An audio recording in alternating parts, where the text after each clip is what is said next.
নিন্দুকদের বুকের জ্বালা, ম্যাচে নেই রেফারির ত্রুটি কোনো, আর দেবে না ধর্ম দোহাই, লজ্জায় সে মুখও লুকোনো।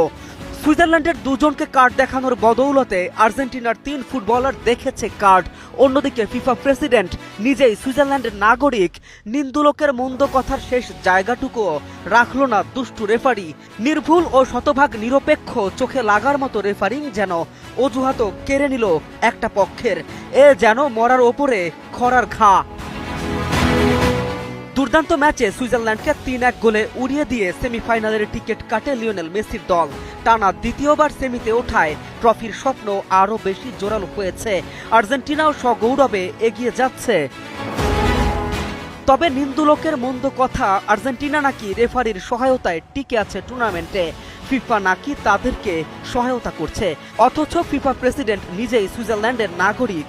এক কথায় হতাশ, কোনো অজুহাত নেই, নেই কোনো আশ্রয়। আর মাফিয়া মেসিরা সবটাই যেন করে দিল ছাড়খাড়।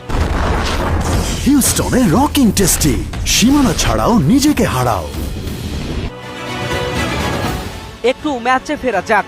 আর্জেন্টিনা সুইজারল্যান্ড কোয়ার্টার ফাইনালে উত্তেজনার পাশাপাশি ছিল একাধিক কার্ড ও ফাউল। সুইস ফরওয়ার্ড বিল এমবেলো 44 মিনিটে প্রথম হলুদ কার্ড দেখেন, পরে 72 মিনিটে ডাইভিং এর অভিযোগে দ্বিতীয় হলুদ কার্ড পেয়ে লাল কার্ড দেখে মাঠ ছাড়েন। আর্জেন্টিনার থিয়াগো আলমাদা, লাউতারো মার্টিনেজ ও হোসে ম্যানুয়েল লেপেস একটি করে হলুদ কার্ড দেখেন। ম্যাচে সুইজারল্যান্ডের বিপক্ষে 18টি এবং আর্জেন্টিনার বিপক্ষে 14টি ফাউল বাঁশি বাজান রেফারি। অথচ পুরো ম্যাচ জুড়েই আক্রমণাত্মক ফুটবল খেলেছে সুইজারল্যান্ড, যা অনেকের চোখেই পড়বে না।